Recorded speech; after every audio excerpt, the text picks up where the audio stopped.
বেডে রাইসা শুয়ে আছে। মাহতাব নওয়ান চলে এসেছে। আসলে ফোন পাওয়ার পরেই তিনিও এসেছেন, তবে ট্রাফিক জ্যামে আটকা পড়েছিলেন। তেজ ঘুরে অন্য রাস্তা ধরে এসেছে বলে আগেই পৌঁছে গেছে। পরে যখন বাড়িতে পৌঁছালো তখন জানালো সবাই হাসপাতালে চলে গেছে। এরপর তিনিও ফোন করে জেনে নেন, সেখানেই আসলেন। মেহেরিমা নওয়ান রাইসার পাশে বসে মাথায় হাত বুলিয়ে দিচ্ছেন। ব্যথায় প্রায় নাজেহাল অবস্থা রাইসার, তবুও তার প্রতিটি মানুষগুলোর কেয়ার সত্যি ভালো লাগা কাজ করে। রিপোর্ট আসতে বেশি সময় লাগলো না। ডাক্তার প্লেটটা হাতে নিয়ে কিছুক্ষণ গভীর মনোযোগে তাকিয়ে রইলেন। তারপর মুখটা গম্ভীর করে বলেন, হাড় ভেঙে গেছে, নিচের অংশে ক্লিন ফ্র্যাকচার, আর কিন্তু হাড়টা সরে গেছে, তবে সেট করতে হবে। এই কথাটা যেন বজ্রপাতের মতো আঘাত করলো তেজের মাথায়। সাথে সাথে সবাই অবাক হয়ে গেল। সামান্য একটা দুর্ঘটনায় এত বড় ক্ষতি হয়ে যাবে, সেটা সত্যি অপ্রত্যাশিত ছিল সবার কাছে। তেজ অদ্ভুতভাবে বলল, মানে? তার গলার স্বর শুকিয়ে গেছে। ডাক্তার শান্তভাবে বলেন, হাড়টাকে ঠিক জায়গায় বসিয়ে প্লাস্টার করতে হবে। একটু ব্যথা হবে, কিন্তু না করলে ঠিকমতো জোড়া লাগবে না। রাইসাকে এক্স-রের বেডে রাখা হলো। নার্সরা প্রস্তুতি নিতে শুরু করলো। চারপাশে যন্ত্রপাতির শব্দ, গ্লাভস পরার খসখস আর তীব্র স্যানিটাইজারের গন্ধ। সব মিলিয়ে পরিবেশটা রাইসার জন্য আরো ভয়ঙ্কর হয়ে উঠল। রাইসা তেজের হাতটা শক্ত করে চেপে ধরল। তার কণ্ঠ কাঁপছে, চোখে পানি জমে আছে। তেজ এক মুহূর্ত চোখটা বন্ধ করে নিজেকে সামলে নিল। তারপর তার কপালে আলতো করে ঠোঁট ছুঁয়ে বলল, আমি আছি, কিচ্ছু হবে না, ট্রাস্ট মি, কিচ্ছু হতে দিব না। তখন রুমে কেউ ছিল না। রাইসা ব্যথায় এত কিছু নজরে আনলো না। এর মধ্যে ডাক্তার নার্সরা ঢুকলো। ডাক্তার খুব সাবধানে রাইসার পাটা ধরলেন। জাস্ট আপনি চোখটা বন্ধ করুন মিসেস। রাইসা চোখটা বন্ধ করে তেজের হাতটা শক্ত করে চেপে ধরল। তিনি ধীরে ধীরে হাড়টা সোজা করার চেষ্টা করলেন। হা! রাইসার চিৎকারে পুরো রুমটা কেঁপে উঠল। তার আঙ্গুলগুলো তেজের হাত প্রায় কেটে ফেলবে এমন ভাবে চেপে ধরেছে। চোখ বুজে মাথা এক পাশে ঘুরিয়ে নিয়েছে। অশ্রু গড়িয়ে পড়ছে অবিরাম। তেজের বুকটা মোচড় দিয়ে উঠল। সে নিজেও দাঁত চেপে আছে, কিন্তু একটুও হাত ছাড়ল না, বরং আরো শক্ত করে ধরে রাখল। শেষ, শেষ হয়ে যাচ্ছে বলেই ডক্টরকে বলল, ডক্টর প্লিজ আস্তে, ওর খুব কষ্ট হচ্ছে। সে বারবার বলছে, যেন নিজের মনকেই বোঝাচ্ছে। কয়েক মুহূর্তেই তীব্র যন্ত্রণার পর ডাক্তার বলেন, হয়ে গেছে, হাড় জায়গায় এসেছে। এরপর প্লাস্টার করার কাজ শুরু হবে। সাদা ব্যান্ডেজে ভিজে থাকা প্লাস্টারের স্তর একের পর এক জড়িয়ে দেওয়া হচ্ছে রাইসার পায়ে। ধীরে ধীরে পুরো নিচের অংশটা মোটা শক্ত সাদা আবরণে ঢেকে গেল। রাইসা এখনো কাঁপছে, কাঁদতে কাঁদতে ক্লান্ত হয়ে পড়েছে। তেজ তার কপালে হাত রেখে চুপচাপ বসে আছে। চোখ দুটো লাল হয়ে গেছে, কিন্তু সে এক ফোঁটা অশ্রুও ফেলছে না। ডাক্তার কাজ শেষ করে বলেন, প্লাস্টার 6 থেকে 7 সপ্তাহ থাকবে। পায়ে ভর দেওয়া যাবে না, পুরো বিশ্রাম নিতে হবে। সবকিছু শেষ হলে রাইসাকে বেডে শুইয়ে দেওয়া হলো। সে আধখোলা চোখে তেজের দিকে তাকালো। ব্যথা, ক্লান্তি আর অদ্ভুত এক শান্তি মিশে আছে তার দৃষ্টিতে। রাইসার চোখ ধীরে ধীরে বন্ধ হয়ে এলো। একটুকু সময় এত যন্ত্রণার ভেতর দিয়ে গেছে যে এমনি দুর্বল শরীর, তার উপরে এত যন্ত্রণা সহ্য করতে হয়েছে। তাই এখন গভীর ঘুমে মগ্ন। ডাক্তার নিজেই ঘুমের ইনজেকশন পুশ করেছে, যাতে করে ঘুমালে শরীরের কিছুটা ব্যথা থেকে মুক্তি পায়। এই ঘুমের সময় পর্যন্ত তেজ অনেকক্ষণ চুপচাপ বসে রইল। রাইসার নিঃশ্বাসের ওঠানামা দেখছিল শুধু। ঘুমের ঔষধে ডুবে থাকা মেয়েটার মুখটা ফ্যাকাশে, তবুও কেমন শান্ত। তার দৃষ্টি রাইসার পায়ের প্লাস্টারে গিয়ে থামল। কিন্তু তেজের ভেতরে যেন ঝড় বয়ে যাচ্ছে। কিন্তু সে হঠাৎ উঠে দাঁড়ালো। ডক্টর! তার গলায় চাপা, তারপরও তাড়াহুড়ো। ডাক্তার ঘুরে তাকালেন। জি বলুন। তেজ একটু থেমে নিজেকে সামলে নিয়ে বলল, ওকে কি আজকেই বাসায় নিয়ে যাওয়া যাবে? ডাক্তার ভুরু কুঁচকে বলেন, আজকেই? কিন্তু উনি তো সবাই ট্রিটমেন্ট শেষ করলেন। অবজারভেশনে রাখা ভালো, এতে দ্রুত সুস্থ হয়ে উঠবে। নার্সরা তার দেখাশোনা করবে। তেজ দৃঢ় গলায় বলল, আমি বাসায় পুরো কেয়ারের ব্যবস্থা করব। নার্স রাখলে সেটাও রাখবো। কিন্তু একটু থামলো সে। চোখ চলে গেল রাইসার দিকে। ও এই পরিবেশে ভয় পাচ্ছে। ডাক্তার কিছুক্ষণ চুপ করে রইলেন।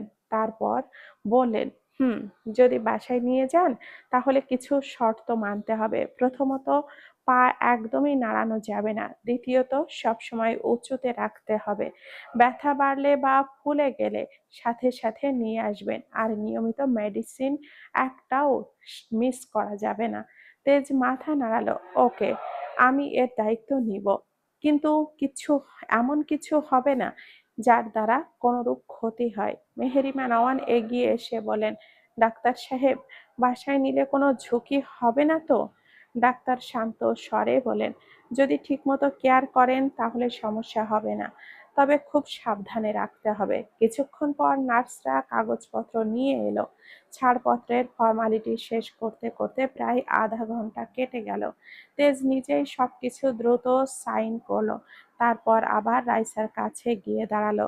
ঘুমন্ত রাইসা জানতে পারলো না তাকে বাড়ি নেওয়া হচ্ছে। তেজ খুব সাবধানে তাকে কোলে তুলে নিল আবার। এইবার রাইসা আগের মতো কুঁকড়ে উঠল না। ঘুমে আচ্ছন্ন শরীরটা নিস্তেজ হয়ে তেজের বুকে হেলে রইল। কিন্তু তেজের হাত আরো শক্ত হয়ে নরম ভাবে নিল, যাতে করে এক ফোঁটাও যেন ব্যথা না লাগে। মার্জিয়া নিচু স্বরে বলল, আস্তে ভাইয়া, পা। তেজ চোখ তুলে তাকালো। আমি দেখছি। তার কণ্ঠে এমন একটা দৃঢ়তা যেন কারোর আর কিছু বলার দরকার নেই। গাড়িতে ওঠানোর সময়ও সে কাউকে ধরতে দিল না। নিজেই আস্তে করে বসালো। তারপর নিজের হাত দিয়ে পা দুটো উঁচু করে রাখলো সিটের ওপরে। মেহেরিমা নওয়ান রাইসার মাথার কাছে বসে তার বুকে রাইসার মাথায় রাখলেন। আর রাইসা মার্জিয়া বেশ সাবধানতার সাথে রাইসা পা ধরে রাখলো। বাড়ির সামনে গাড়ি থামতেই কাজের লোক দৌড়ে এলো। সে আবারও রাইসাকে কোলে তুলে নিল। বাড়িতে প্রবেশ করতেই মেহেরিমা নওয়ান বলল, রাইসাকে ওর রুমে না রেখে আমার রুমে দিয়ে আয়। আমি সবসময় থাকতে পারবো। আর আবার সেই উঁচুতে রাখার কোনো দরকার নেই, আগে সুস্থ হোক। মাহতাব নওয়ানও সায় দিলেন। কিন্তু তেজ তাদের কথার বিন্দুমাত্র তোয়াক্কা না করে চলে যেতে লাগলো। সিঁড়ি দিয়ে ওঠার সময় একবার থেমে পিছু ঘুরে সবার উদ্দেশ্যে বলল, ওকে আমার রুমে নিয়ে যাচ্ছি। তোমরা গিয়ে সেখানেই দেখে রেখো। আর আমি দুজন নার্স রাখবো তোমাদের পাশাপাশি, ওরা দেখাশোনা করবে দিনের বেলা। তেজ চলে গেল। পেছনে তিনজনের দৃষ্টি কেবলই অবাক, অপ্রত্যাশিত স্বপ্নের মতো। রাইসাকে সামনে আসার জন্য বারণ করেছিল, কিন্তু হুট করে এতটা কেয়ার তাদের ঠিক বোধগম্য হলো না। একের পর এক দিকে শুধুই চেয়ে রইল। যদিও মেহরিমা নওয়ান কিছুটা আন্দাজ করেছিল যে তার ছেলে সম্পর্কে, কিন্তু খাল বিল পেরিয়ে জল নদীর নালাতে পৌঁছে গেছে এতদূর প্রত্যাশা ছিল না তার। তেজ ধীরে ধীরে রাইসাকে বিছানায় শুইয়ে দিল। তারপর নিজের হাতে পায়ের নিচে বালিশ গুজে দিল। এত যত্ন, এত সাবধানতা।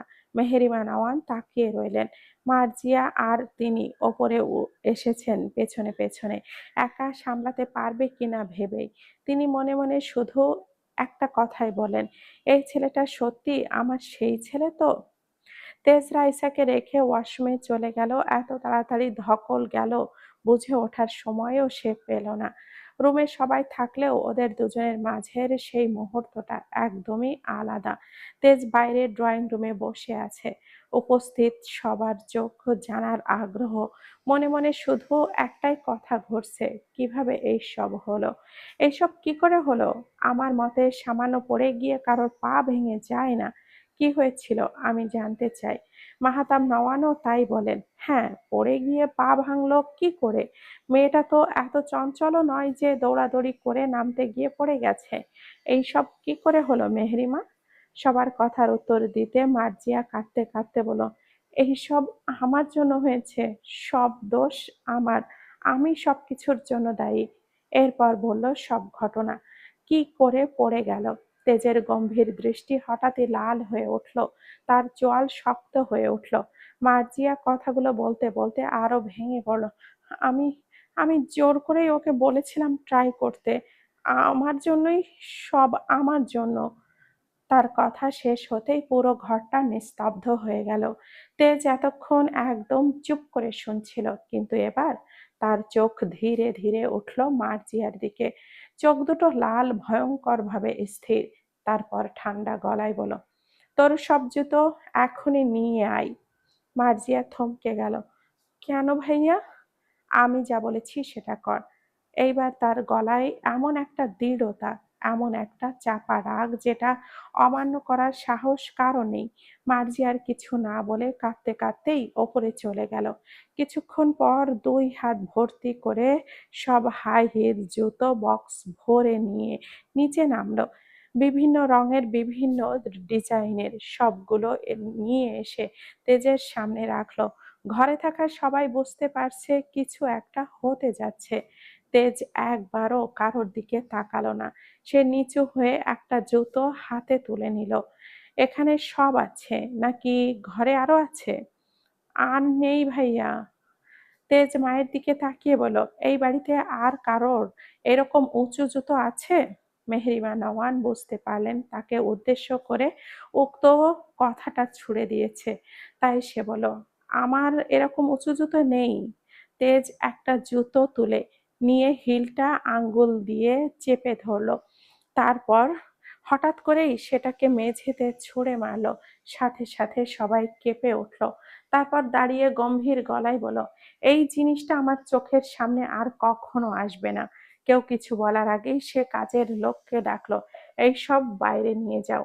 কাজের লোক নীলিমা বেগম একটু দ্বিধায় পড়ে গেল। স্যার? তেজ এবার সরাসরি তাকালো। কেরোসিনের বোতল নিয়ে এসো। নীলিমা বেগম গিয়ে কেরোসিনের বোতল এনে দিলেন, কারণ তেজের রাগের সামনে দাঁড়িয়ে নিজের বিপদ ডাকতে চান না। বোতল হাতে নিয়ে তেল ছিটিয়ে দিল ফ্লোরে পড়ে থাকা সমস্ত জুতার ওপরে। তেজ, এইসব কি করছো তুমি? বাবার কথায় তেজ জবাব দিল না। পকেট থেকে লাইটারটা বের করে ছুড়ে দিল জুতার ওপরে। তৎক্ষণাৎই দাউ দাউ করে জ্বলে উঠল সমস্ত জুতো। মেহেরিমা নওয়ান আস্তে করে বললেন, তেজ, এটা কি করলে? সব জুতো পুড়িয়ে দিলে? মা প্লিজ, এটা এইসব কাণ্ড করার আগে বোঝা উচিত ছিল। এই মেয়ে এইসব কোনো দিন পড়েছে বলে আমার ধারণা নেই। পিঁপড়াকে দিয়ে যদি হাতির কাজ করলে সে কি পারবে? কিভাবে পারবে? মনে মনে বলল, যে জিনিসটার জন্য মৃগনয়নের এই অবস্থা, সেটা আমি রেখে দেব? অসম্ভব। মার্জিয়া চুপচাপ কাঁদছে। তেজ এবার একটু নরম হলেও গলা ভারী। এভাবে কাঁদার কিছু নেই। তোকে দোষী বলছি না, কিন্তু এই জিনিসগুলো দোষী। আজ একজনের ক্ষতি হয়েছে, কাল তোর হতে পারে। আমি আজকে বলে দিচ্ছি, জাস্ট 2 ইঞ্চি, 2 ইঞ্চির 1 সেন্টিমিটারও উঁচু হলেও এই বাড়িতে সেই জুতা ঢুকতে পারবে না। আমি হতে দিব না। তারপর সে মুখ ফিরিয়ে নিল। জুতোয় তখন আগুন জ্বলছে। একে একে সব হাই হিল জুতো সেই আগুনে পড়ছে। প্লাস্টিক আর লেদারের গন্ধে ছড়িয়ে পড়েছে চারপাশে। পুরো বাড়ি ধোঁয়ায় অন্ধকার হয়ে গেছে। ভেতরে দাঁড়িয়ে তেজ শুধু একবার চোখ বন্ধ করলো। তার মনের মধ্যে বারবার ভেসে উঠছে রাইসার চিৎকার করা মুমূর্ষু চেহারা। তেজ ধড়ফড়িয়ে মিটিং ছেড়েই বেরিয়ে যাওয়াতে ফাহিম আর জিহাদ জানতে চাইলে তেজ বলে, তোরা মিটিংটা শেষ কর, আমি থাকতে পারবো না। এরপর হনহনিয়ে কোথায় সেকেন্ডের মাথায় উধাও হলো। কেউ জানে না, বাইক যেন এরোপ্লেনের মতো করে উড়িয়ে নিয়ে গেল। মিটিং শেষ করে দুজনেই ফোন করলো, কিন্তু পকেটে সাইলেন্ট হয়ে আছে, যে কারণে তেজ কল ধরলো না। জিহাদ মার্জিয়াকে ফোন করে জানতে চাইলে মার্জিয়া বলল সকল ঘটনা। ফাহিম ও জিহাদের কাছে সব শুনে নিল।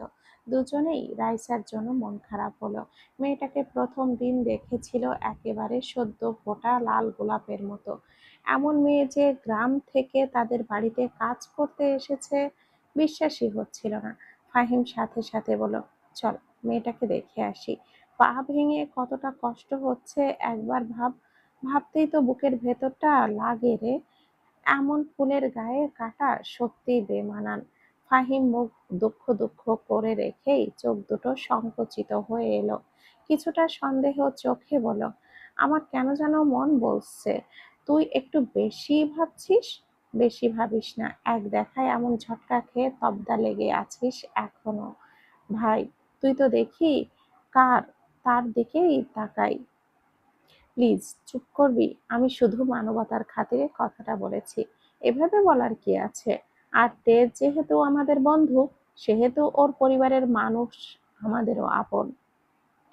কারোর কিছু হলে আমাদের অবশ্যই দেখতে যাওয়া একটা নৈতিক দায়িত্বের মধ্যেই পড়ে। এভাবে যে কোনো কথার মাঝে একটা নতুন কিন্তু খুঁজতে যাস কেন? 2 লাইন কম বোঝার চেষ্টা করিস প্লিজ। আর আমি একাই যেতে যাচ্ছি। সত্যি করে বলতো, তোর কি যেতে ইচ্ছে করছে না? একটু রেগেই কথাটা বলল ফাহিম। জিহাদ 2 হাত এক করে সামনে ধরে বলল, ভুল হয়েছে ভাই, মাফ করে দে। আর এমন হবে না। তেজের তেজ সবার গায়েই দেখছি, সংক্রামক রোগের মতোই ছড়িয়ে পড়েছে। তোর এত রাগ কবে থেকে হলো রে? আমি জাস্ট এমনি বলেছি, এত রেগে যাওয়ার কিছু হয়নি। যাই হোক, চল দেখি মেয়েটাকে এখন কি অবস্থায়। ঠিক একই কথা যখন সানজিদা শুনল তখন যেন স্তব্ধ হয়ে গেল। ছোট থেকে আগলে রেখে বড় করা ছোট বোনের যখন এরকম একটা সংবাদ শুনতে পারে, তখন ভেতরে কি একটা পরিস্থিতি তৈরি হয় সেটা তো একমত একমাত্র সেই সেই বোনই জানতে পারে। শোনা মাত্রই সানজিদা আসতে নিবে, কিন্তু ইমরানের মা তাকে একা ছাড়লেন না। ইমরানকেও সাথে পাঠালেন। দেখতে দেখতে সন্ধ্যা হয়ে এলো। সারাদিনের যা ধকল গেল নওয়ান বাড়ির ওপর দিয়ে, তাতে সবাই প্রায় নাজেহাল অবস্থা। কাজের মেয়ে এসেছে অনেক আগে, সেই কাটাকাটির কাজ আর ঝাড়া মোছার কাজ একসাথে করছে। রাইসার পাশে মার্জিয়া বসে আছে।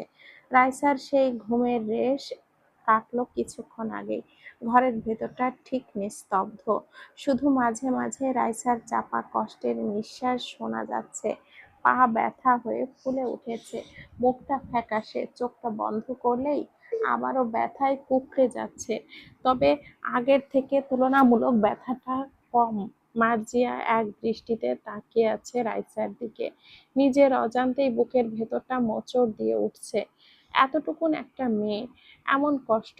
ঠিক তখনই দরজা দিয়ে প্রবেশ করলেন মেহেরিমা নওয়ান ও নীলিমা বেগম। নীলিমা বেগম হাতে খাবারের ট্রে। এখনো কি ব্যথা করছে রে মা? মেহেরিমা নওয়ানের গলায় চিন্তার ছাপ স্পষ্ট।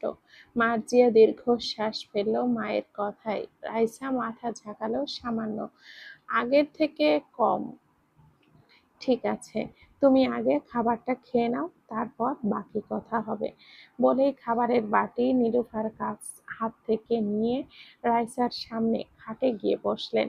চামচ দিয়ে খাবার খাওয়াতে লাগলেন। রাইসা সামান্য খাওয়ার পর আর খেতে পারল না। পানির গ্লাস মুখে ধরে খাওয়ালেন তিনি। তখন দরজায় উপস্থিত হলো চেনা পরিচিত এক মুখ। রাইসা কষ্টের মাঝেও যেন মুখে এক টুকরো হাসি ফুটল। আপু তুমি? সানজিদা এগিয়ে এসে খাটের ওপরে বসে ছোট্ট বোনকে আদর করলো। কপালে আলতো করে চুমু খেয়ে বলল, তোর খুব কষ্ট হচ্ছে তাই না রে? রাইসার চোখ তখন জল টলমল করছে, ঠোঁট কাঁপছে। না আপু, তুমি কষ্ট পেও না, আমি ঠিক হয়ে যাব। তুমি এভাবে কেঁদো না। কথাটা শেষ করতে না করতেই চোখের কোণ বেয়ে দুফোঁটা জল গড়িয়ে পড়ল। সানজিদার বুকটা মোচড় দিয়ে উঠল। শক্ত করে রাইসার হাতটা ধরে বলল, কিচ্ছু হবে না তোর, আমি চলে এসেছি না, সব ঠিক হয়ে যাবে ইনশাআল্লাহ। তোর আর কোনো কষ্ট না হোক। ইমরান একটু দূরেই দাঁড়িয়ে সবই দেখছিল। এমন দৃশ্য দেখে তারও মনটা ভারী হয়ে উঠল। পাশেই দাঁড়িয়ে ফাহিম, জিহাদও। সবারই খুব খারাপ লাগলো বিষয়টা। ইমরান ফাহিম আর জিহাদকে চেনে, সেই সূত্রে তাদের সাথে কথোপকথন চলল। পরে এগিয়ে এসে মেহেরিমা নওয়ানের দিকে তাকিয়ে বলল, ডাক্তার কি বলছে ফুপু?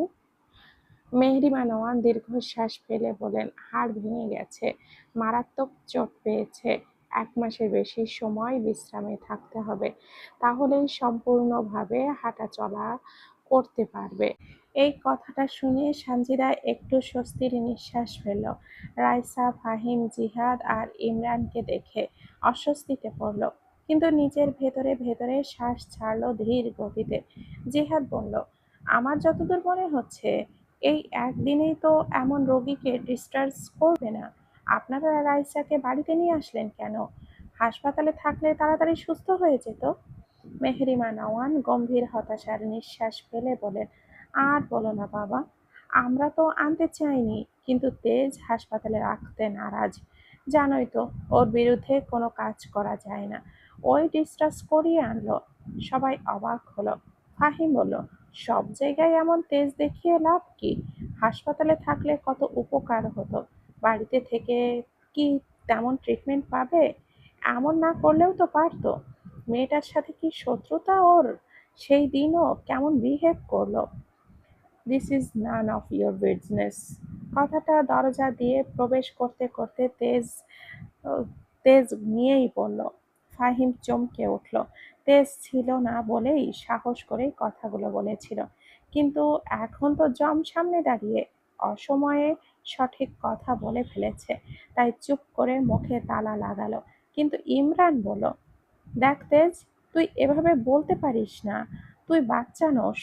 আশা করি তুই বুঝবি হাসপাতাল আর বাড়িতে একই রকম সেবা পাওয়া যায় না।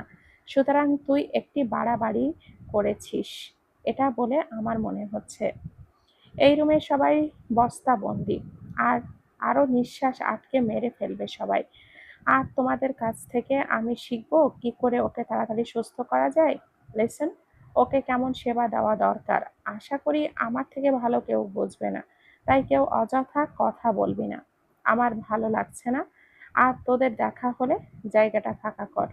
সবাই তেজের কথায় নিজেকে কেমন অস্বস্তিতে ফেলল। চারপাশের অস্বস্তিকর নীরবতাটা যেন আরো ঘন হয়ে উঠেছে। কিন্তু এবার ফাহিম ভয় পেল না। ঠোঁট কামড়ে ধরে সামান্য এগিয়ে এসে বলল, তুই এত রাগ দেখাচ্ছিস কেন? আমরা কি শত্রু নাকি? একটা মেয়ের ভালো চাচ্ছি, এটাই কি অপরাধ?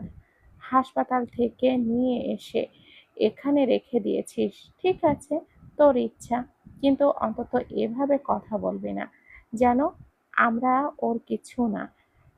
আমরা বন্ধু। তোর পরিবার আমাদেরও পরিবার, আলাদা হলো নাকি?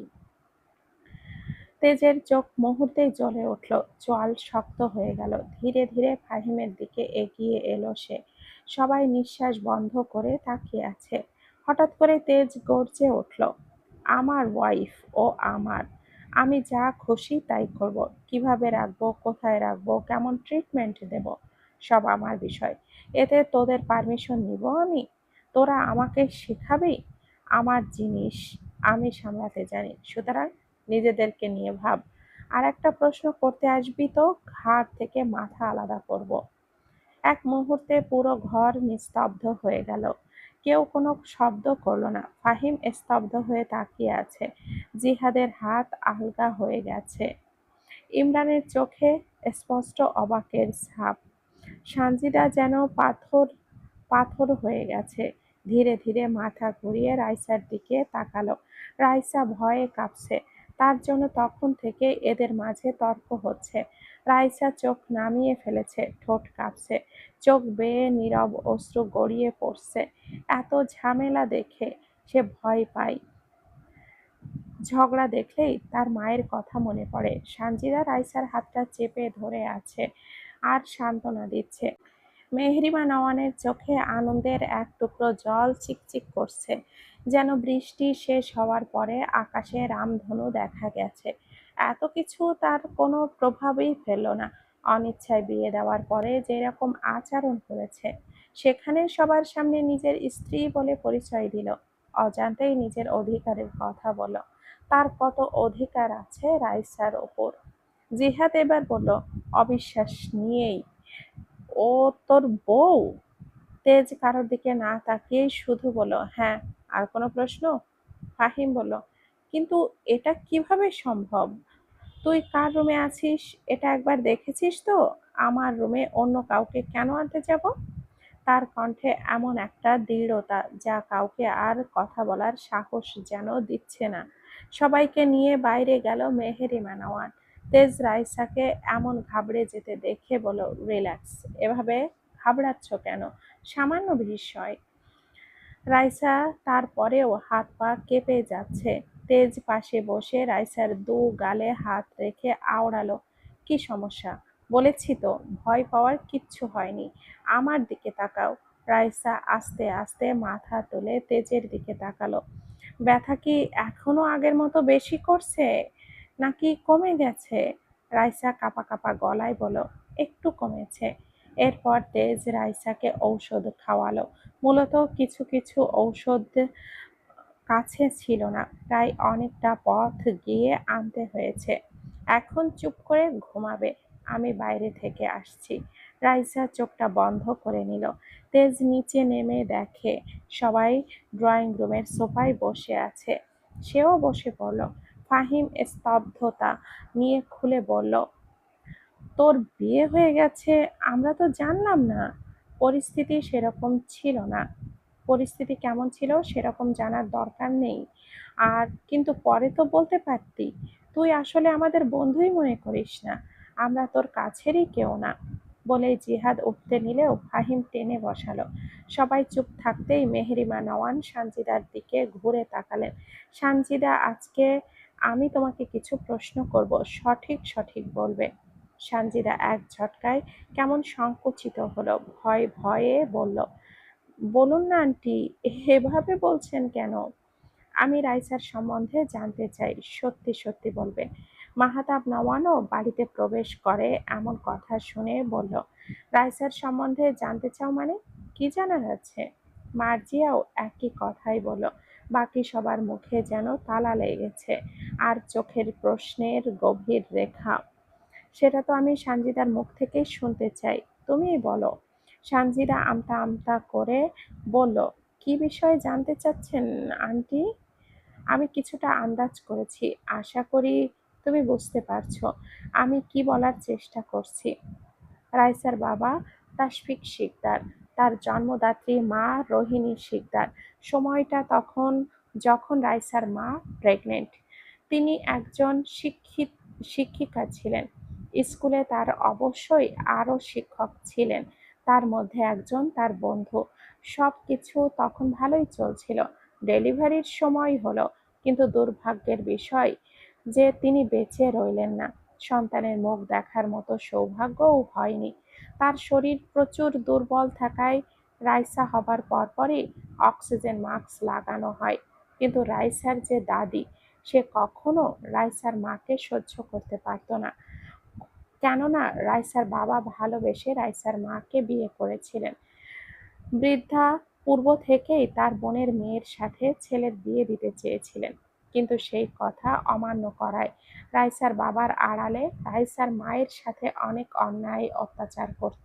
প্রেগনেন্ট অবস্থায়ও কোনো রকম ফলমূল খেতে দিত না। ফলমূল রাইসার বাবা আনে, কিন্তু খেতে দেওয়া হয় না। রাইসার বাবাও এও খোঁজ খবর রাখতেন না তার চোখের আড়ালে কি হতো। দুর্ভাগ্যবশত রাইসার জন্মের আগে থেকেই শুরু হয় তার আরও গভীর পরিকল্পনা। যখন প্রেগনেন্ট অবস্থায় তাকে স্কুলে পড়াতে যেতে বারণ করেছিলেন, তখন রোহিণী শিকদার জোর করে যেতেন। এই বিষয়টাই ফায়দা উঠিয়েছিলেন তাশফিকের মা। এই সময়টা তার ছেলের কানে রোহিণীর বিরুদ্ধে বিষ ঢালতেন। ভালোবাসার মানুষের বিরুদ্ধে এই সব শুনতে শুনতে প্রায় পাগল হয়েও যাচ্ছিলেন। পুরুষ মানুষ তো জন্মদাত্রীকে বিশ্বাস করবেই নাকি সহধর্মিণীকে?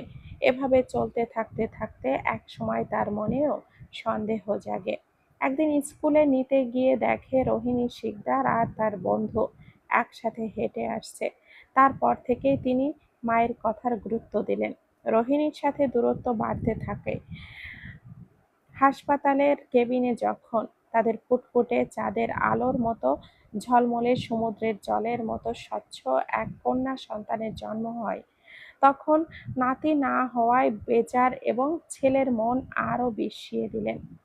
মারা যাওয়ার পর যদিও তাশফিকের মনটা নরম হয়েছে। ভালোবাসার মানুষের মৃত্যু কতটা ভয়ঙ্কর পুরুষের কাছে, এটা যার নয় হয় সেই বোঝে। স্ত্রীর পাশে বসে হাত ধরে কান্নাকাটি করছিল। এমন সময় তার মা উপস্থিত হয়। একটা নার্স তার সন্তানকে তাদের হাতে তুলে দেন। তাশফিক শিকদার রাইসাকে কোলে নিয়ে তৎক্ষণাৎই তার মা বলেন, এই মেয়েকে কোনোভাবেই আমার ঘরে উঠাবি না।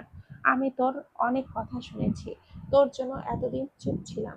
জানি না ওই ছেলের সাথে তোর বউয়ের কি সম্পর্ক ছিল। দেখ মাইয়াটা কেমন ধবধবে বিদেশিদের মতো দেখা যাইতেছে। তোর মায়ের গায়ের তোর মতো গায়ের রং তো পাই নাই। বৌমার হেই বন্ধু তো এইরকমই সাদা। গিয়া দেখ বৌমার তার সাথে সম্পর্ক ছিল, এই মাইয়া তারই হইবে। তাসফিক কিছুটা রেগে বলে, মা তুমি এসব কি বলছো? কেন, খুব অসম্ভব? এই পাপের জন্যই তো সন্তান জন্ম দিতে গিয়েই মারা গেল। নিজের এই মাইয়াকেও এক নজর দেখতে পারলো না। মা তুমি এইসব কথা কেন বলছো? আমার রোহিণী এমন হতে পারে না, আমি তাকে বিশ্বাস করি। তোর বিশ্বাসের এই মর্যাদা দিল, দেখলি তো? তুই এক কাজ করে এ এই মাইয়ারে কোথাও ফেলে দিয়ে আয়। আমার মনে হয় এ তোর বউয়ের জীবন খেয়েছে, এর কারণেই রোহিণী মারা গেছে। এ হলো সর্বনাশা, দুনিয়াতে এসেই প্রথম তার মাকে খেয়েছে, রাক্ষসী মেয়ে। বাবা, এরকম হয়, আমি শুনেছি। এ দেখবি আমাদের সংসারে শুধু অমঙ্গল আর অমঙ্গলই বয়ে আনবে। আমার কথা শোন, তোর বউ কত ভালো, সেই মেয়ে পর্যন্ত মারা গেল একটা বাচ্চা জন্ম দিতে। বোঝ এবার। এরকম আরো আধা ঘন্টা খানেক মায়ের আজগুবি কথা শোনে। মায়ের জোরাজুরিতে আর এইসব অন্ধ বিশ্বাসে কান দিল। বলা যায় মানুষ ভেতর থেকে দুর্বল হলে সেই সময় বাইরে থেকে তাকে অনেক কাজ করিয়ে নেওয়া যায়। তখন মানুষের হিতাহিত জ্ঞান শূন্য হয়ে যায়। মায়ের কথাগুলো কেউ কাজে লাগালো।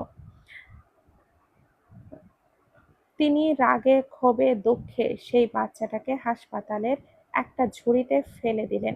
কিন্তু একজন নার্স দেখে, ততক্ষণে বড় ডাক্তারকে ডেকে বিষয়টা বললেন। আর বাচ্চাটাকে পুনরায় তাদের হাতে তুলে দিয়ে বললেন, যেন বাচ্চাটার কোনো ক্ষতি না হয়। যদি এমনটা হয় যে বাচ্চাটাকে আর না পাওয়া যায়, তবে তাদের ওপরে মামলা করা হবে। ঠিক এই কথাটা তখন শরীরে আরো জ্বালা তুলে দিল। মায়ের কথা বিশ্বাস করতে চাইছিল না, কিন্তু এটাই তার মোক্ষম মনে হলো। এই যে মামলা, থানা পুলিশের ভয় দেখানো, এই সবই তো ওই বাচ্চাটার জন্যই। এবার বোঝ আমি কি মিথ্যা বলেছি? এই কারণেই মনে হলো যেন বাচ্চাটার গলা টিপে মেরে ফেলা হয়। কিন্তু বৃদ্ধা বুদ্ধিমত্তার সাথে হাসপাতাল থেকে বাড়ি চলে আসলেন। বুড়ো বয়সে আমাকে বাচ্চা মানুষ করতে হবে? এই বয়সে আমি কোথায় ছেলে বউয়ের থেকে সেবা নিব?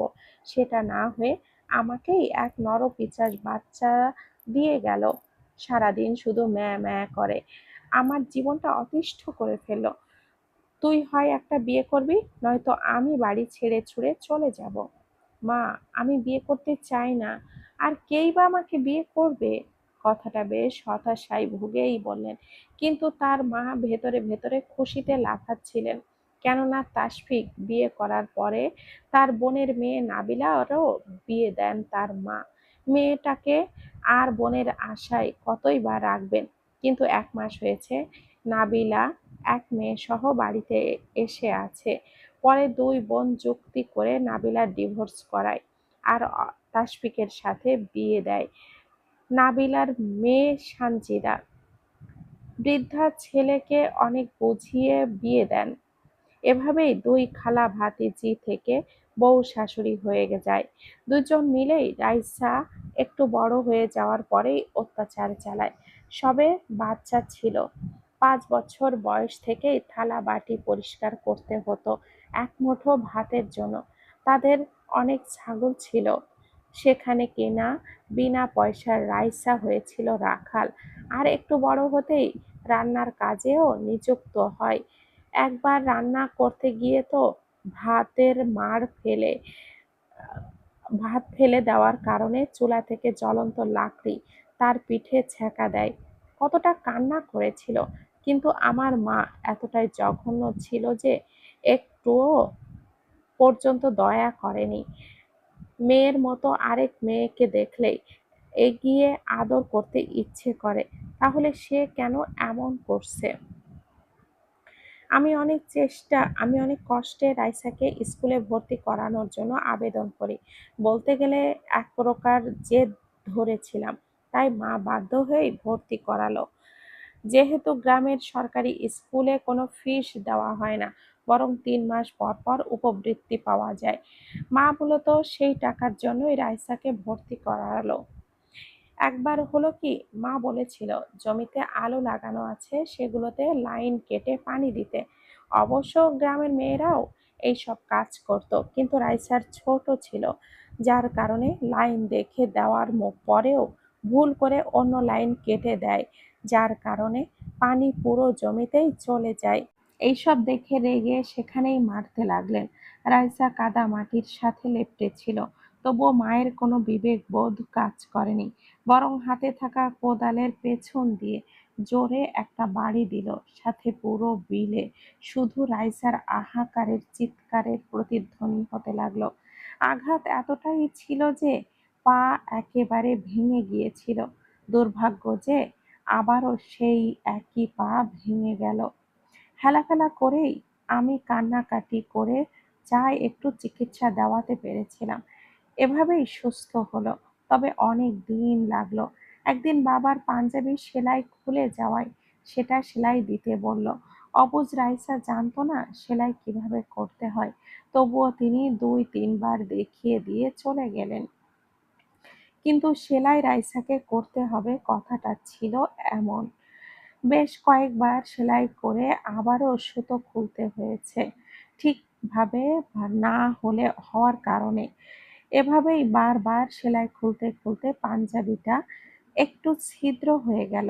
ভয়ে রাইসার হাত ভীষণভাবে কাঁপছিল। এই বুঝি এ- এর সাজাও পেতে হয় কতটা ভয়ঙ্কর ভাবে! নাবিলা বেগম এগিয়ে এসে রাইসার ডান হাত আলতো করে ধরলেন, আর রাইসার ভেতর যেন শুকিয়ে যাচ্ছে। কি হলো, ভয় পাচ্ছিস কেন? কাপড়ে যা হওয়ার হোক, ভাগ্য তোর হাতে সূচ ফোটেনি। আর কাপড় তো কত আসবে যাবে, ভয় পাস না, আমি আছি তো। সাথে সাথে রাইসার হৃদয় বিদারক আর্তনাদ ভেসে এলো। আসলে তিনি এক হাতে সূচ নিয়ে কথাগুলো বলতে বলতে রাইসার তর্জনীর মাথায় সূক্ষ্মভাবে সেই সূচ গেঁথে দিয়েছিলেন। রাইসা কাঁদতে কাঁদতে নিজের আঙ্গুলের দিকে তাকিয়ে অজ্ঞান হয়ে গেল। সূচ একেবারে এফোড় ওফোড় হয়ে আছে, যা দেখে সহ্য করতে না পেরে জ্ঞান হারিয়ে ফেলে। সামান্য ভুল হলে আঙ্গিনায় মাঝে দাঁড় করিয়ে রোদে গরমে ততক্ষণ দাঁড়িয়ে থাকতো যতক্ষণ জ্ঞান থাকতো। এভাবেই তার ওপরে একের পর এক অত্যাচার করে, তবুও মায়া হয় না। মুখটা দেখলেই তো মায়ায় জড়িয়ে পড়বে। তাহলে কি ওদের ভেতরে সামান্য হৃদয়টুকুও নেই? একদিন রাতের বেলা কঠিন বজ্রপাতের মাঝেও আঙ্গিনায় দাঁড় করিয়ে রেখেছিল। এরপর থেকেই আকাশ মেঘলা হলেও তার ভেতরের সেই ভয় জেগে ওঠে, আর ভয়ে এক কোণে লুকিয়ে পড়ে। একবার ছাগল চড়াতে যাবে না বলেছিল, তৎক্ষণাৎই মারতে মারতে মাটিতে লুটিয়ে পড়ল। তবুও পিঠে পেটে অনবরত লাথি মেরেছিল। এরপরও থেমে থাকেনি তাদের অত্যাচার। বরং রাইসা যত বড় হতে লাগলো, ততই যেন তাদের নিষ্ঠুরতা বাড়তে থাকলো। একবার শীতের সকালে সবাই ঘুমিয়েছিল, কুয়াশায় পুরো উঠান ঢেকে গেছে। এমন সময় নাবিলা বেগম এসে ঘুমন্ত রাইসার গায়ে পাতলা চাদর টেনে নিয়ে বলেছিল, এত আরাম কিসের, তোর আবার শীত লাগে নাকি? রাইসা কাঁপতে কাঁপতে উঠেছিল, ঠোঁট নীলচে হয়ে যাচ্ছিল। তবুও তাকে ভোরবেলা পুকুর ঘাটে পাঠানো হয় বাসন মাজতে। বরফ শীতল পানিতে ছোট ছোট আঙ্গুল ডুবিয়ে কাঁপতে কাঁপতে সে বাসন মেজেছিল। হাত দুটো এতটাই অবশ হয়ে গিয়েছিল যে একটা থালা হাত ফসকে পড়ে যায়, আর তাতেই শুরু হয় আরেক দফা অত্যাচার। সেই ভাঙা থালার দাম যেন তার ছোট্ট শরীর দিয়েই আদায় করা হয়েছিল। একবার ঈদের আগের দিন বাড়িতে অনেক রান্নাবান্না হচ্ছিল। সবাই নতুন কাপড় নিয়ে ব্যস্ত, অনেক ব্যস্ত। শুধু রাইসার ভাগ্যে ছিল রান্নাঘরের ধোঁয়া আর কাজের পাহাড়। সকাল থেকে এক ফোঁটা ভালো কিছু খেতে পারেনি সে। তবুও সেমাই ভাজা, পেঁয়াজ ভাজা, মসলা বাটা সবই করতে হয়েছে।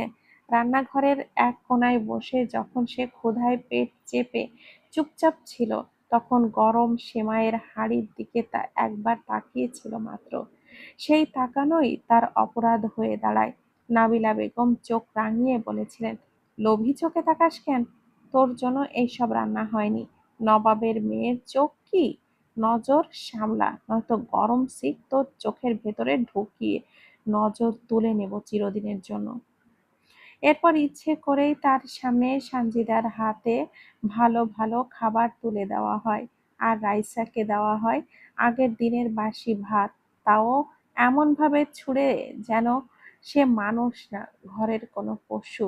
সেই দিন ক্ষুধার চেয়ে বেশি কষ্ট হয়েছিল অপমানে। গ্রামের এক আত্মীয় বাড়িতে এসেছিল। তারা রাইসাকে দেখে বলেছিল, মেয়েটা তো দেখতে খুব সুন্দর, মিষ্টি, কেমন শুকিয়ে গেছে কেন? এইটুকুন মায়ার কথাই যেন বিষ হয়ে গিয়েছিল নাবিলা আর তার শাশুড়ির কাছে। অতিথির সামনে তারা মিথ্যা হাসি দিয়ে বলেছিল, ও তো কিছু খেতেই চায় না, কত আদর করি, শোনেই না, খাবার দিয়ে বসিয়ে রাখি তবুও খাই না, খেতেই চায় না। কিন্তু লোকজন চলে যেতেই দরজা বন্ধ করে শুধু শুরু হয় হিসাব চুকানো। আসল পরিচয় তো বেরিয়ে আসে। বাইরের লোকের সামনে আমাদের বদনাম করবি, ইচ্ছে করে শুকনো মুখ করে দাঁড়াস, তাই না? যাতে করে লোকে ভালো মন্দ বলতে পারে আমাদের। আমরা তোকে কেমন রেখেছি সেইটা সেইটা সবাইকেই জানাতে চাস, তাই তো? রাইসা কিছু বুঝে উঠতে পারেনি। সে তো কিচ্ছু বলেনি। তবুও সেই দিন তাকে সারাদিন না খাইয়ে রাখা হয়েছিল। রাতে যখন ক্ষুধার যন্ত্রণায় মাথা ঘুরছিল, তখন কোনো খাবার দেওয়া হয়নি। একবার রাইসার খুব জ্বর হয়েছিল, শরীর পুড়ে যাচ্ছিল। তার সামনে দাঁড়ালেই জ্বরের উত্তাপ বিপরীত মানুষের গায়ে লাগবেই। বোঝা যাচ্ছিল সে ভীষণ অসুস্থ। তবুও নাবিলা বেগম বলেছিল, নাটক করছে, কাজ না করার ধান্দা। কেমন করে তুই কাজ না করিস আমিও দেখব, কেমন করে থাকিস। খাবার গিলতে গেল, খাবার গিলতে হবে না, না নাকি না খেয়েই জীবন পার হবে? কদিন না খেয়ে থাকবি আমিও দেখি। সেই দিনও তাকে উঠান ঝাড়ু দিতে হয়, ছাগলকে ঘাস দিতে হয়, রান্নাঘরের পানি তুলতে হয়। জ্বরের ঘরে দুলতে দুলতে সে সব কাজ করেছিল। পেট চালাতে মানুষ কত কী না করে। একসময় মাথা ঘুরে কলসি সহ পড়ে যায়। পানির পানি মাটিতে ছড়িয়ে পড়ে, আর সেই পানির চেয়ে বেশি ছড়িয়ে পড়ে তার ওপরে গালাগাল আর মারধর। অসুস্থ শরীর নিয়ে সেই দিন রাতেও সে কাঁথা ছাড়াই পড়েছিল। কেউ একবারও জিজ্ঞেস করেনি, তোর কেমন লাগছে, ঔষধ এনে দিব? কিন্তু সানজিদা মায়ের ঘর থেকে লুকিয়ে ঔষধ এনে খাইয়েছিল। তখন সানজিদারও তেমন বড় ছিল না, রাইসার থেকে মাত্র 3 কি 4 বছরের বড়। আরেক দিন স্কুল থেকে ফিরে সে খুব খুশি ছিল, কারণ শিক্ষক তাকে ক্লাসে একটা প্রশ্নের উত্তর দেওয়ার জন্য বাহবা দিয়েছিল। ছোট্ট বুকের মধ্যে প্রথমবারের মতো একটু ভালো লাগা জন্মেছিল। সে ভেবেছিল বাড়িতে এসে বাবাকে বলবে, কিন্তু বাড়ি ঢুকতেই তাকে বলা হয়, এত দেরি করেছিস কেন? স্কুলে পড়তে যাস নাকি ঢং করতে যাস? তার ব্যাগ ছুঁড়ে ফেলে দেওয়া হয়, খাতা পেন্সিল উঠোনে ছড়িয়ে পড়ে। মেয়ে মানুষের এত পড়ালেখা শিখে কি হবে? শেষে মাথায় উঠবে। এক সানজিদার জেদের জন্যই এই ঝামেলাটাকে শিক্ষিত করতে হচ্ছে। এই সময় আমার হাতের পাচ্ছের কত কাজ করতে হতো। সেদিন রাইসা মাটিতে বসে এক এক করে নিজের খাতাগুলো কুড়িয়েছিল। খাতায় খাতায় ধুলো লেগেছিল, কিন্তু তার চোখের জলে পাতাগুলো আরো বেশি ভিজে গিয়েছিল। একবার উপবৃত্তির টাকা স্কুল থেকে এলো। রাইসা বুঝতো না টাকা মানে কি, কিন্তু সে জানতো এই টাকা এলে বাড়িতে কিছুদিন অন্তত তার স্কুলে যাওয়া বন্ধ হবে না। দিনকে দিন তার উপরে কাজের চাপ আরো বেড়ে যায়। স্কুলে যাওয়ার আগেও কাজ, ফিরে এসেও কাজ, রাতেও কাজ। বই খুলে বসার সময়টুকুও যেন তার জন্য বিলাসিতা ছিল। হোমওয়ার্ক করতে করতে একটু দেরি হওয়ায় কোনো কাজ করছে না বলে নাবিলা বেগম খাতা কেড়ে নিয়ে ছুঁড়ে চুলার পাশে ফেলে দিয়েছিল। পাতার এক কোণা আগুনে পুড়ে গিয়েছিল। রাইসা ছুটে গিয়ে সেটা বাঁচাতে গিয়ে নিজের হাতও কিছুটা পুড়িয়ে ফেলে। তবুও খাতাটা সে বুকের সাথে জড়িয়ে রেখেছিল, কারণ এই খাতাটা ছিল তার দমবন্ধ পৃথিবীর বাঁচার একমাত্র ছোট্ট জানালা। সেখানে একটা ছবি এঁকেছিল। সেই ছবির নিচে বড় বড় অক্ষরে লিখেছিল, আমার মা। একবার দুপুরে খুব গরম পড়েছিল, রোদে মাটি ফেটে যাওয়ার মতো অবস্থা।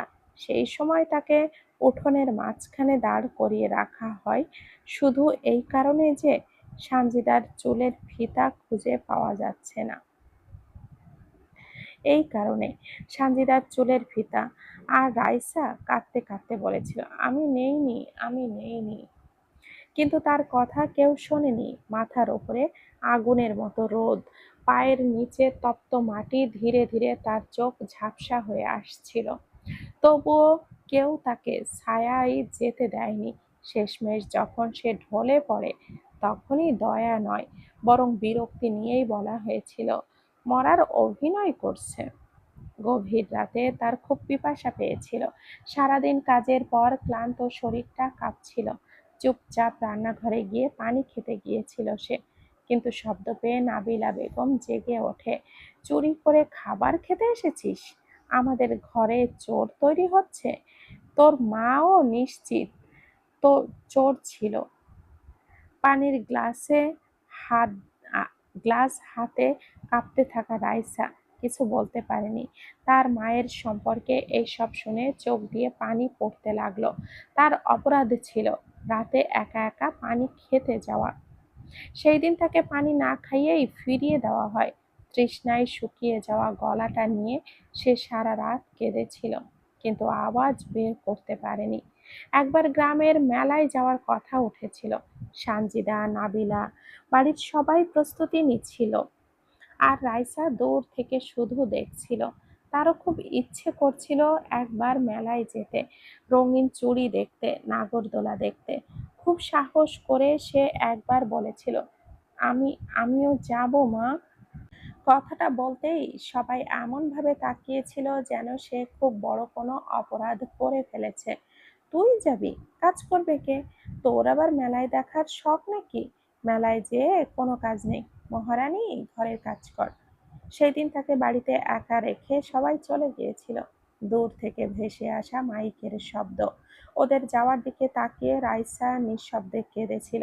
সেই দিন সে বুঝেছিল তার শৈশবে আনন্দ বলে কোনো জিনিস বরাদ্দ নেই। সবচেয়ে কষ্টের কি ছিল?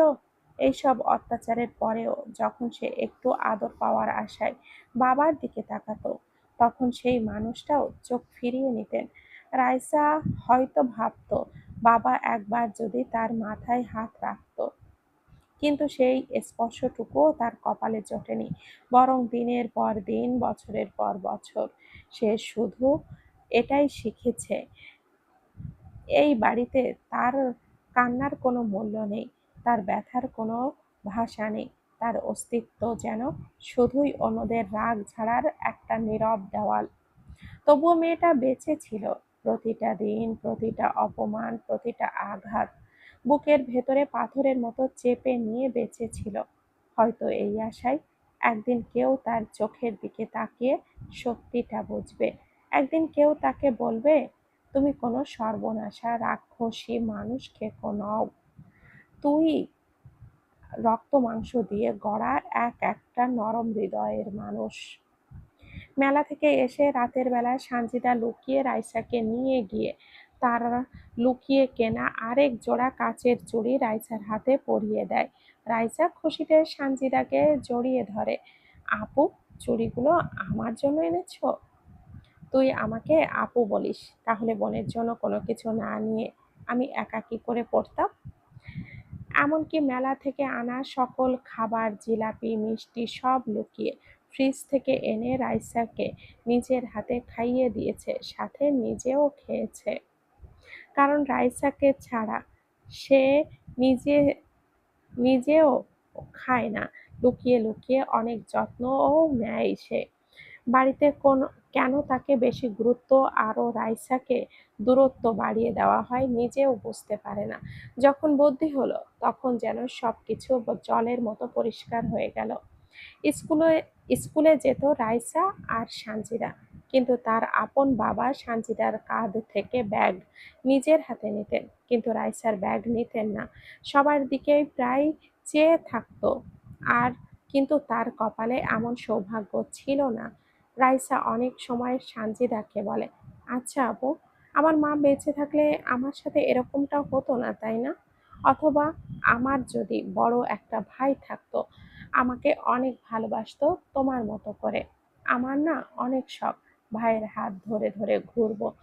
তোমরা যেমন মেলায় যাও, আমিও ভাইয়ের হাত ধরে মেলায় যাব। বাবা তো আমাকে একটুও পাশে বসতে দেয় না, হাত ধরতেও পারি না। সবাই কি সুন্দর বাবার হাতটা ধরে এ, বাজারে যায়, এটা ওটা কিনে দেয়, কিন্তু আমাকে তো কিনে দিতে হবে না। বিশ্বাস করো, আমি কিচ্ছু চাই না, শুধু বাবার ওই আঙ্গুলগুলো একবার ধরে হাঁটার খুব শখ আমার। ভাই ভাই থাকলে নিশ্চয়ই বাবার জায়গায় এই হাতটা ধরে হাঁটতে পারতাম। আচ্ছা আপু, আমাদের ভাবনায় তো কত কিছুই আসে, কিন্তু এসব বাস্তব হয় না, তাই না? সানজিদা একটু বড় হওয়ায় ছোট রাইসার সব কথা, ইচ্ছারা তার মনে আছে। তবু রাইসা বেশ চঞ্চল ছিল। সব কাজ করার পরেও মেয়েটার মুখে সামান্য খাবার জুটলে দিন শেষে হাসি খুশি থাকতো। কেউ বুঝতেই পারতো না এই সামান্য একরত্তি মেয়ের জীবন কতটা দুর্বিষহ নিয়ে কাটতো, তবে আড়ালে চোখের জলটুকুও মুছে নেওয়ার ক্ষমতাও ছিল। লাফিয়ে লাফিয়েই সব কাজ করত। ছোটবেলায় যত ভুল কাজ করত, সেই কাজই একসময় পারদর্শী হয়ে উঠল। 10 গ্রামে প্রায় এত সুন্দর রান্না কোনো গৃহিণী করতে পারতো না। এত সুন্দর নকশি কাঁথা সেলাই করতো যে সবার চোখ ধাঁধিয়ে যেত। বাড়ি ঘর সবসময় ঝকঝকে তকতকে রাখতো। হঠাৎ একদিন আমার খালাতো ভাই কবির আসলো, বেশ বড়, তবে বিয়ে করেনি। খুব একটা সুবিধার ছিল না মতলব।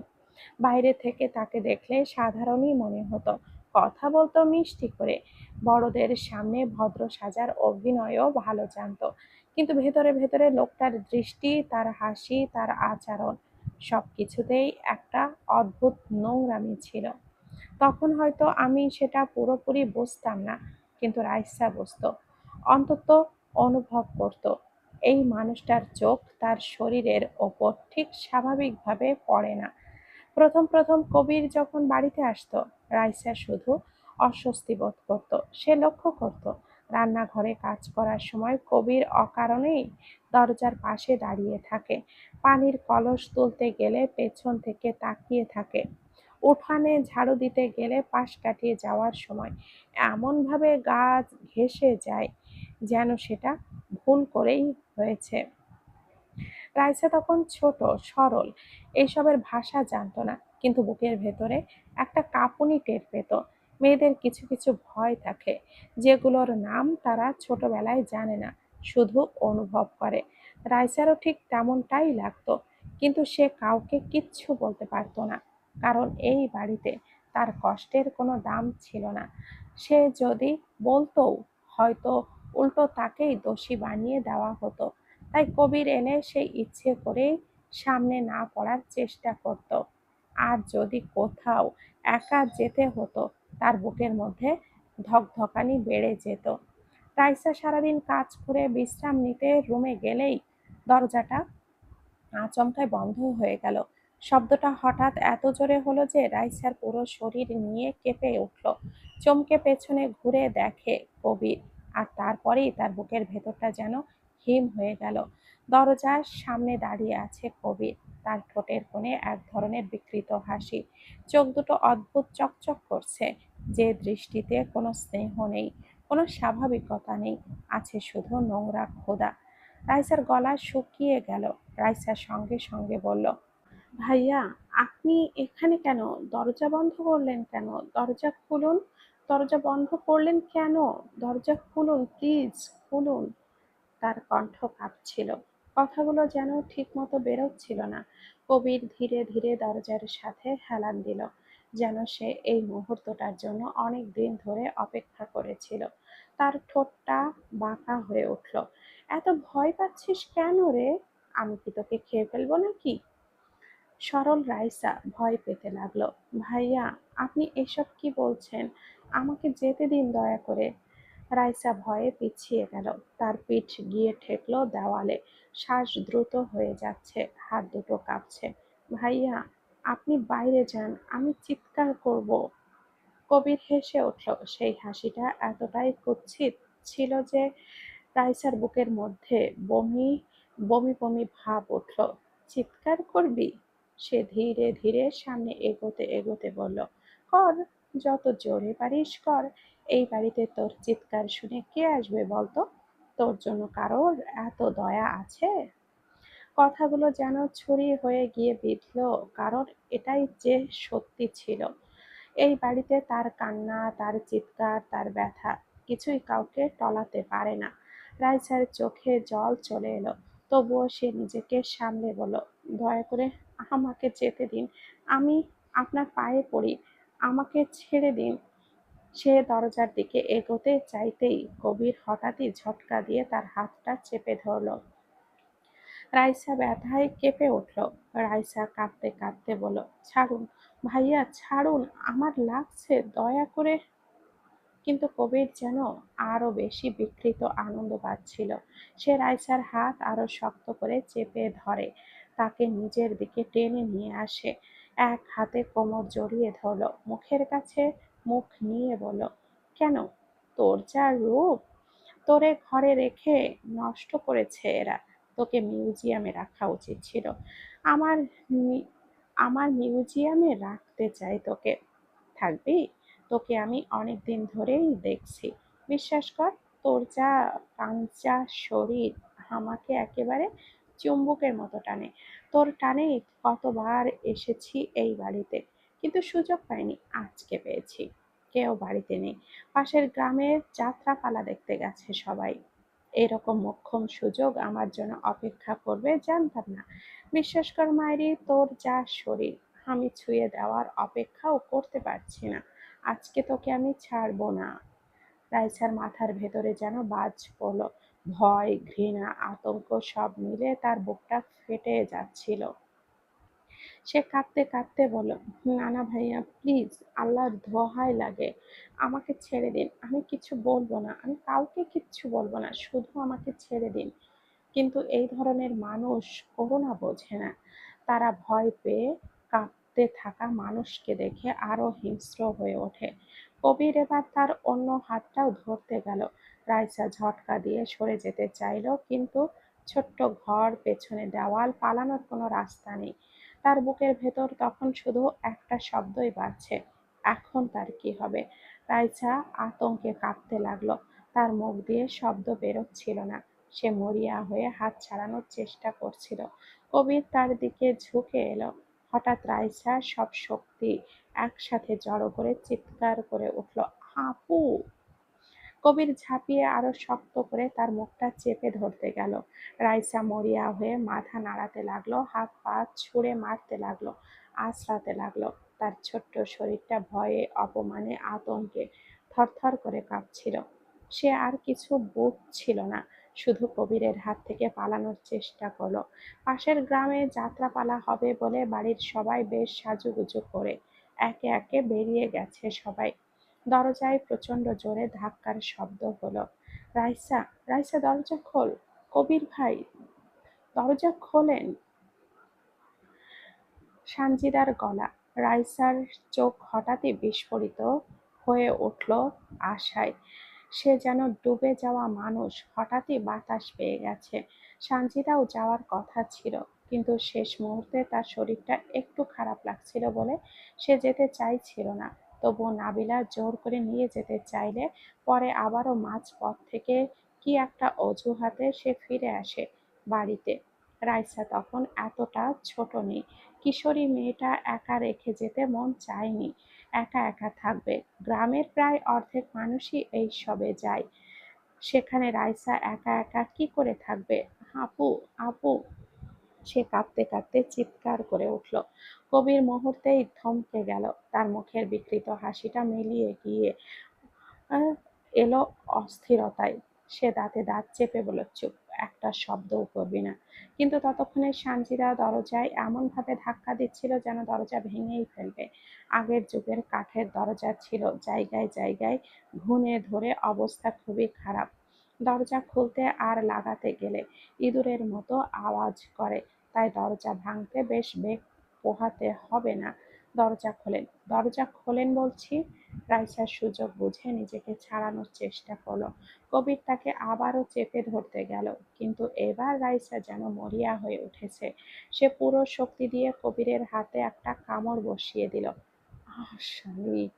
ব্যথায় কবির হাত ছেড়ে দিল। রাইসার সঙ্গে সঙ্গে নিজেকে গুটিয়ে ঘরের এক কোণে সরে গেল।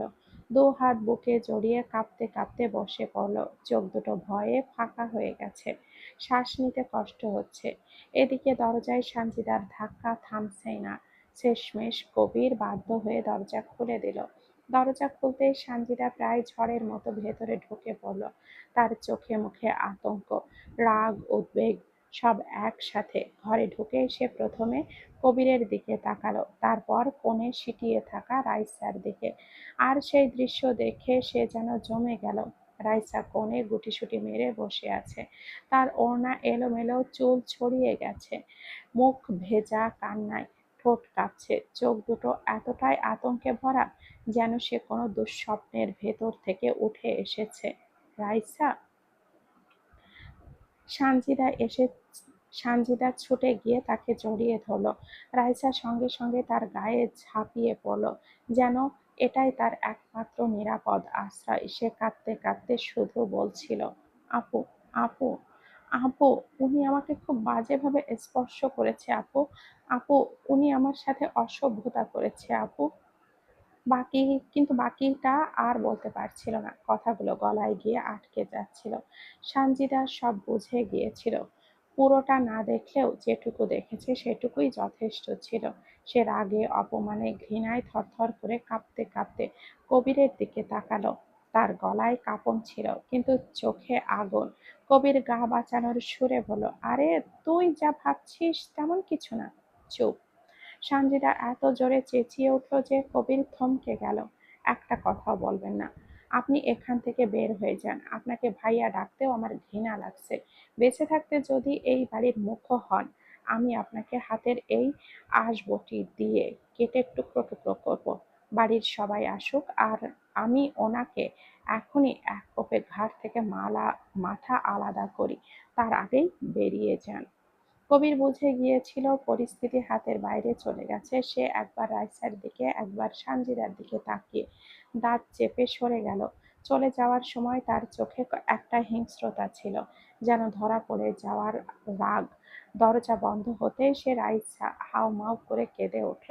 সানজিদা তাকে শক্ত করে জড়িয়ে ধরে শুধু মাথায় হাত বুলিয়ে যাচ্ছিল, আমি আছি, আমি আছি তো, কিচ্ছু হয়নি, কিচ্ছু হয়নি। আপু, উনি আমার এখানে ছুঁয়েছে আপু, উনি খুব খারাপ। হাত, পা, গলা, চোখ, মুখ ইত্যাদি দেখিয়ে উক্ত কথাগুলো বলল রাইসা। সানজিদার চোখে জল অঝরে পড়তে লাগলো। রাইসাকে বুকের সাথে শক্ত করে জড়িয়ে ধরে বলল, কিচ্ছু হয়নি বোন আমার। কিন্তু সে নিজেও জানতো কিছু একটা হয়ে গেছে, খুব বড় কিছু। এত বড় ধাক্কা সামলে উঠবে কি করে? কিছু ঘটনা শরীরে দাগ না রেখে সরাসরি আত্মায় গিয়ে লাগে। সেদিন কবির রাইসার শরীর ছুঁতে পেরেছিল কি পারেনি, তার চেয়েও বড় কথা হলো সে রাইসার নিরাপত্তা বোধটাকে ছিঁড়ে ফেলেছিল। সেই দিনের পর থেকে রাইসা আর আগের মতো থাকেনি। যে মেয়েটা এত কষ্টের মাঝেও লাফিয়ে লাফিয়ে কাজ করত, দিন শেষে সামান্য কিছুতে মুখে হাসি ফুটত, সানজিদার সাথে ফিসফিস করে গল্প করত, সেই মেয়েটা হঠাৎ করে কেমন চুপ হয়ে গেল। কোনো ছেলে মানুষ আশেপাশে এলেই তার বুকটা কেঁপে উঠত, কেউ হঠাৎ সামনে দাঁড়ালে ভয়ে থরথর করে কেঁপে উঠত, কেউ একটু জোরে কথা বলে সে ভয় পেয়ে যেত। আসসালামু আলাইকুম। কেমন আছেন সবাই? আশা করি ভালো। আর হ্যাঁ, গল্পটি কেমন লাগছে অবশ্যই কিন্তু কমেন্টে জানাতে হবে। আর কার কার রাইসার কষ্টে চোখে পানি এসে গেছে অবশ্যই জানাবেন। আমার কিন্তু ভীষণ ভীষণ খারাপ লেগেছে এবং পড়তে গিয়ে অনেকটা বুক কেঁপে উঠেছে। প্লিজ কমেন্টে অবশ্যই কিন্তু জানাবেন আর লাইক করতে ভুলবেন না। আর পরবর্তী অংশ পেতে হলে আমাদের সাথেই থাকবেন। আর ভুল ত্রুটি হলে ক্ষমা সুন্দর দৃষ্টিতে দেখবেন। ভালো থাকবেন, সুস্থ থাকবেন।